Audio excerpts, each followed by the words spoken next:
అమరవీరులకు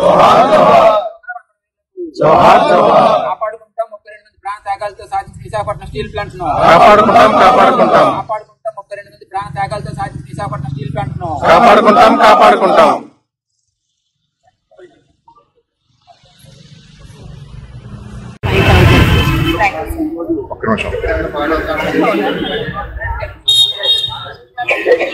నేను ఒక జర్నలిస్ట్ ని, ఇండిపెండెంట్ జర్నలిస్ట్ ని.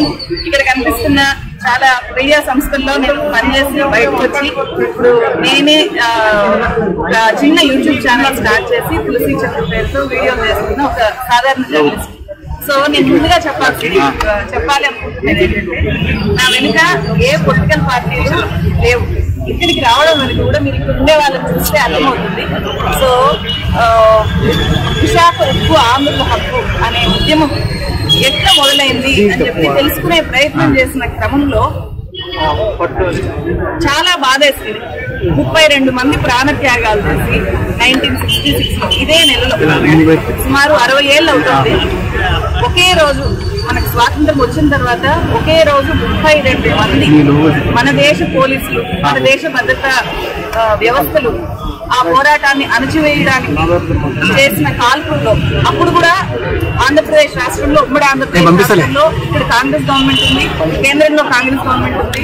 అయినా సరే ఉవ్వెత్తున ఎగిసిపడ్డ ఆ ఉద్యమాన్ని అణచివేయడానికి ప్రయత్నం చేసినప్పుడు 32 మంది చనిపోయారు. సో వాళ్ళు ఎవరు అని చెప్పి నేను చూస్తే ఈ విశాఖలోనే 12 మంది చనిపోయారు. వాళ్ళలో 14 ఏళ్ల చిన్న పిల్లాడు కూడా ఉన్నారు. హోటల్లో సర్వర్స్ గా చేసేవాళ్ళు ఉన్నారు, యూనివర్సిటీ విద్యార్థులు ఉన్నారు, చాలా మంది కార్మికులు ఉన్నారు, అన్ని కులాల వాళ్ళు ఉన్నారు, అన్ని మతాల వాళ్ళు ఉన్నారు. మతాలకు కులాలకు అతీతంగా అప్పుడు ఆ పోరాటాన్ని వాళ్ళు చేయడం జరిగింది. ఆంధ్రుల హక్కుగా విశాఖ ఉక్కును సాధించుకోవడం జరిగింది. సో ఇప్పుడు పరిస్థితి ఏంటి అని చూస్తే, అట్లాంటి వైజాగ్ స్టీల్ ఫ్యాక్టరీని ప్రైవేటైజ్ చేయాలి అని చెప్పి 2024లో కేంద్ర ప్రభుత్వం నిర్ణయం తీసుకుంది. ఆ తర్వాత ఇక్కడ ఉండే కార్మికులు చేసిన ఆందోళనలు, ప్రొటెస్టుల వల్ల దాన్ని హోల్డ్ లో పెట్టారు. అన్ని రాజకీయ పార్టీలు హామీలు ఇచ్చాయి. సో బహుశా వీళ్ళ ఒత్తిడి వల్ల కూడా ప్రైవేటైజేషన్ ని వేగవంతం చేయకపోవచ్చు. నేను బలంగా అంటే నేను చాలా విస్తృతంగా పరిశోధన చేసి 2 వీడియోల్ని నేను ప్రజల ముందు పెట్టాను. అన్బయాస్డ్ గా ఆ వీడియోల్ని నేను చేశాను. నెలల కొద్దీ పరిశోధన చేసి ఆ వీడియోస్ ని నేను ముందు పెట్టాను. అవి చూస్తే మీకు అర్థమవుతుంది ఉద్యమ చరిత్ర ఏంటి, ప్రస్తుత పరిస్థితి ఏంటి, ఎందుకు ప్రమాదంలో ఉంది స్టీల్ ఫ్యాక్టరీ, దాన్ని మనం కాపాడుకోవాల్సిన అవసరం ఎంత ఉంది, ఏ రాజకీయ పార్టీలు ఏం చేశాయి అని చెప్పడం జరిగింది. అయినా సరే అది ఏ రాజకీయ పార్టీకి వ్యతిరేకత కాదు అండ్ అనుకూలం కూడా కాదు. ఉన్న పరిస్థితుల్ని ఎగ్జాక్ట్లీ డాక్యుమెంటల్ ఎవిడెన్స్ తో, పబ్లిక్ డొమైన్ లో ఉండే ఇన్ఫర్మేషన్ ఆధారంగా నేను చేయడం జరిగింది. సో ఆ పని ఎందుకు చేశాను అంటే, ఇది పోరాడి సాధించుకున్న వైజాగ్ స్టీల్ ఫ్యాక్టరీ ఈరోజు ప్రైవేటైజ్ జరుగుతుంది అని చెప్పి కూడా నేను చెప్పలేదు.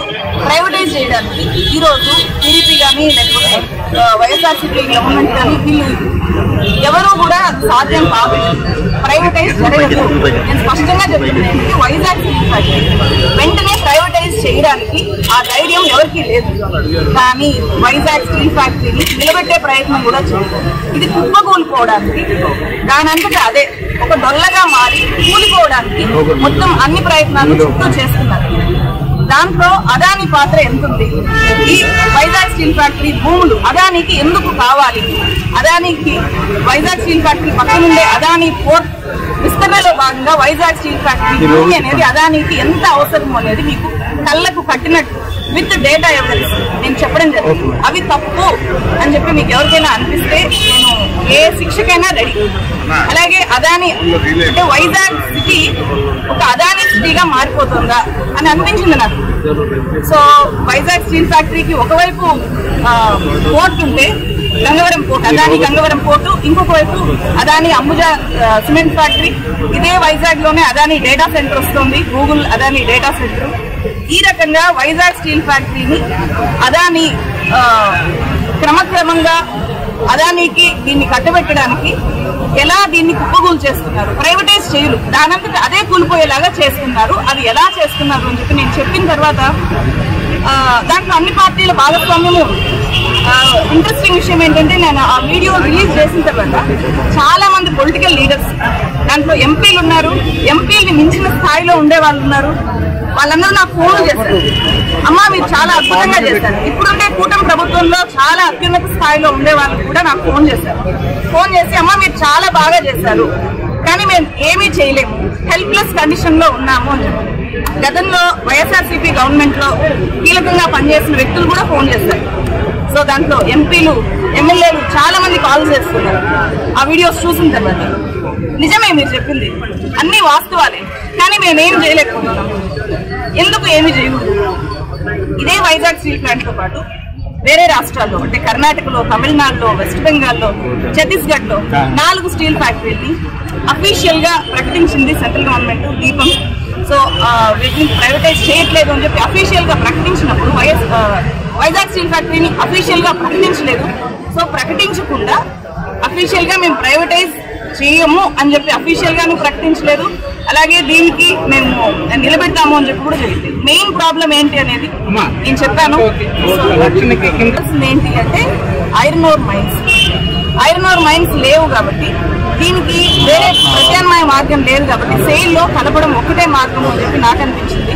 సో అప్పుడు ఎలాగైతే వైజాగ్ స్టీల్ ఫ్యాక్టరీని పోరాడి అందరూ సాధించుకున్నారో, ఇప్పుడు సెయిల్ లో కలపండి అని చెప్పి కూడా డిమాండ్ చేయాలి, పోరాడాలి. సో ఆ పోరాటం కొనసాగించడం కోసం విద్యార్థులు ముందుకు రావాలి. ఎందుకంటే రాజకీయ పార్టీలు ముందుకు రావట్లేదు కాబట్టి విద్యార్థులు మాత్రమే ముందుకు రావాలి, లేకపోతే యువత ముందుకు రావాలి.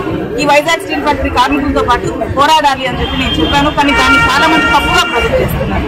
ఈయన హింసకు ప్రేరేపిస్తోంది అని చెప్పారు. కానీ నా ఉద్దేశము నేను ఎక్కడ 1% కూడా అలా చెప్పలేదు. మీరు శాంతియుతంగా మీ వాయిస్ ని వినిపించండి, అందరూ కలిసి వైజాగ్ స్టీల్ ఫ్యాక్టరీని కాపాడుకుందాము అని మాత్రమే.